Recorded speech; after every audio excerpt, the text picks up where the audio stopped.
8 दिसंबर भारत बंद।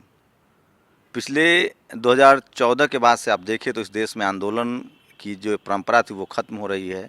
दलितों का आंदोलन तो नक्सलवादी, मुसलमानों का आंदोलन तो आतंकवादी, इस बार किसान सड़क पर हैं। मेरे साथ हिंदू कॉलेज के प्रोफेसर डॉक्टर रतन लाल हैं, इतिहास भी पढ़ाते हैं, समाज वैज्ञानिक भी है और लगातार करीब से आंदोलन में शामिल भी होते हैं, आंदोलन को देखते भी हैं। क्या नतीजा होगा सर कल भारत बंद का? भारत बंद सफल होगा और हम लोग संविधान बचाओ संघर्ष समिति की ओर से 5 मार्च 19 को भारत बंद कॉल किए थे रोस्टर के सवाल पे। उस समय भी सफल हुआ था। हम लोग का समर्थन है संविधान बचाओ संघर्ष समिति की ओर से, जो किसानों का बंद कॉल है उसका समर्थन है और ये सफल होगा। और ये तो एक तरह से जो सरकार है ना, दूसरी बार आ गई है, अहंकार इसके अंदर बहुत ज़्यादा आ गया है और हर तरीके के जो संवैधानिक प्रोटेस्ट के जो तरीके हैं उसको कुचलने पर आमादा है। जब ओपोजिशन में रहती है तो खुद प्याज गले में लेकर गैस सिलेंडर लेकर रोड पे रहती है और भारत बंद का कॉल देती है। और सारे संवैधानिक संस्थाएं, सारे हक हकूक, हमें पता लगा है ना कि वहाँ अडानी का गोडाउन खुल रहा है, तो क्यों खुल रहा है अब किसान लोग समझ गए हैं। तो इनके चांद धीरे धीरे देखिए, हम लोग तो लगातार बोलते ही रहे हैं, लेकिन हमने देखा है कि अब पॉलिटिकल क्लास भी पहली बार जो है अब चुप्पी तोड़ रहा है। डर कुछ कम हुआ है, किसानों ने डर कम कर दिया। अरे भाई निश्चित रूप से भाई, डरने ही क्या बात है, संविधान में ही सारी आप नहीं डरे, नेता तो डर रहे थे। नेता डर रहे थे, उसके डिफरेंट रीजंस होंगे, लेकिन डरने से राजनीति थोड़ी होती है। आप इलेक्शन के दिन सिर्फ आएंगे वोट मांगने, वैसे राजनीति थोड़ी होती है। किसानों का मसला है, मजदूरों का मसला है, न्यू लेबर लॉ आ रहा है, न्यू एजुकेशन पॉलिसी आ गई, सारे विश्वविद्यालय सब तहस नहस हो रहे हैं, सारा सिस्टम गड़बड़ हो रहा है, निजीकरण हो रहा है चारों तरफ, अडानी अंबानी के प्रॉफिट बढ़ रहे हैं। हमें तो दिखाया कोरोना दिखा के हाथ में कटोरा पकड़ा दिया सबको। इस बार तो कट्टर हिंदू सड़क पर है। जो इनका वोटर था, जो हिंदू मुस्लिम के नाम पर वोट करता था, वो भी सड़क पर हैं। क्या ये कट्टर हिंदू अब समझ पाएंगे कि लात उनके पेट पर पड़ रही है, जैसे मुसलमानों को, दलितों को, पिछड़ों को पड़ रहा था? निश्चित रूप से इनका व्हाट्सएप यूनिवर्सिटी का लीला धीरे धीरे खत्म होगा। जब जनता सड़कों पे आएगी तो व्हाट्सएप यूनिवर्सिटी से कितना भ्रम फैला लेंगे। हिंदू मुस्लिम भी एक सीमा तक चलेगा ना, कब तक चलेगा? जब पेट पे लात पड़ती है ना तो सारा लोग धर्म भूल जाते हैं, मंदिर और मठ भूल जाते हैं। एक अगर तुरंत की बात ना करें तो एक समाज वैज्ञानिक के तौर पर बताइए कि इसका क्या इम्पैक्ट हुआ, क्योंकि 2014 के बाद ये मैसिव प्रोटेस्ट है जिसमें न तो कास्ट बैरियर है, न रिलीजन बैरियर है, किसान का मसला है और देश भर से सिंपैथी तो मिल रही है। देखिए, किसान का इस संविधान का मसला है, समझिए, ये किसाने का मसला नहीं है सिर्फ। संविधान अगर बचेगा तो किसान भी बचेगा, मजदूर भी बचेगा, सब बचेंगे, हिंदू बचेगा, मुसलमान बचेगा। हम लोग लगातार बार बार कह रहे हैं कि संवैधानिक संस्थाएं और संविधान की जो मूल भावना है वो खतरे में है। तो एक एक करके जो है, पहले दलित को, फिर मुसलमान को, फिर रोस्टर का, फिर निजीकरण, और धीरे धीरे एक एक करके अब अलग अलग करके मार रहे हैं।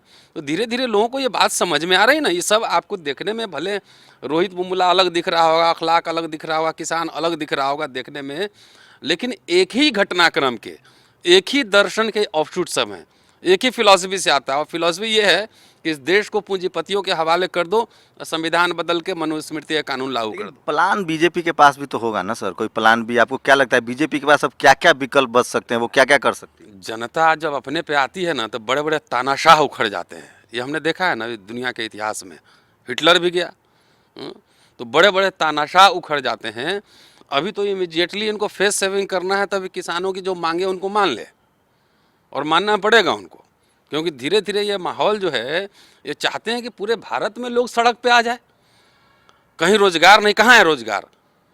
न रोजगार है, न 15 लाख रुपए मिले, न कुछ मिले, सब त्राहिमाम है। कौन ऐसा समूह, सामाजिक समूह बताइए, कुछ पूंजीपति और बड़े लोगों को छोड़कर, जो इस सरकार से खुश है? ईवीएम की लीला भी कर रहे, कॉन्फिडेंस कहाँ से आ रहा है? ईवीएम की हेराफेरी से बनती है सरकार, ईवीएम से क्यों इलेक्शन हो रहा है? अब तो धीरे धीरे देखिएगा ना, किसान लोग ही, इस देश की आवाम है, वो आवाज़ उठाए कि ईवीएम बंद करो, आप बैलेट पेपर से चुनाव कराओ।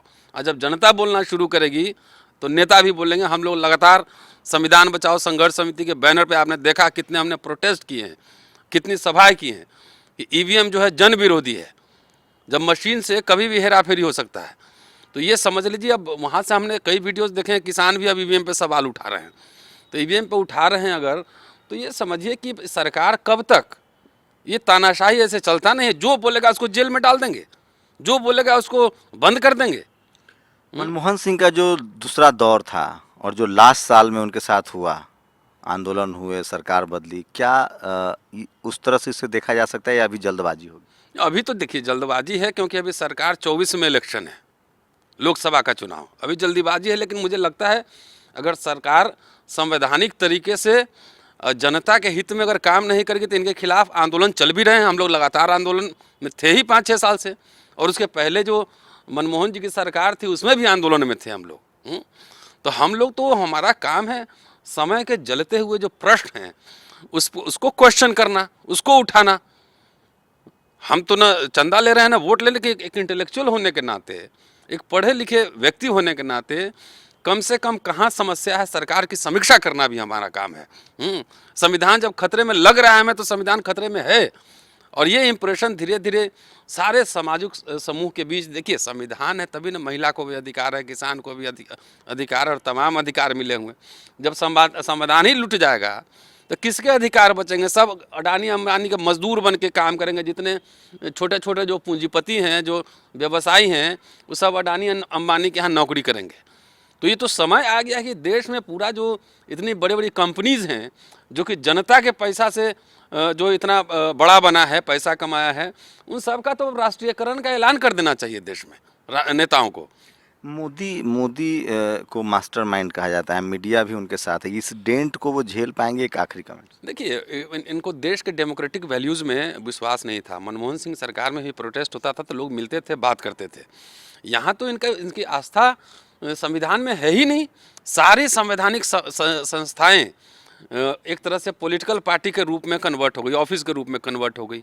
जब हम लोग कहते हैं कि संविधान खतरे में, इसका मतलब क्या है कि जो संवैधानिक संस्थाएं हैं वो पार्टी एक कार्यालय के रूप में तब्दील हो गई है। संवैधानिक मूल्य जो है एक खास तरह के विचारधारा के अधीन उसको किया जा रहा है। इसलिए लगातार हम लोग ये सवाल उठा रहे हैं।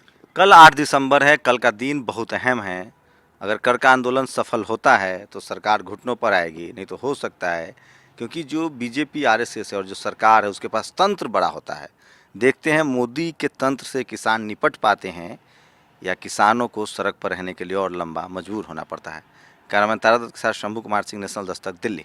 नेशनल दस्तक की आपसे गुजारिश है कि अगर इसको बचाना चाहते हैं तो नेशनल दस्तक को सब्सक्राइब करने के लिए रेड कलर के सब्सक्राइब बटन को दबाएं, फिर बेल आइकन की घंटी दबाएं। नेशनल दस्तक को बचाने के लिए बहुत जरूरी है कि हर खबर को शेयर करें, लाइक करें, कमेंट जरूर करें।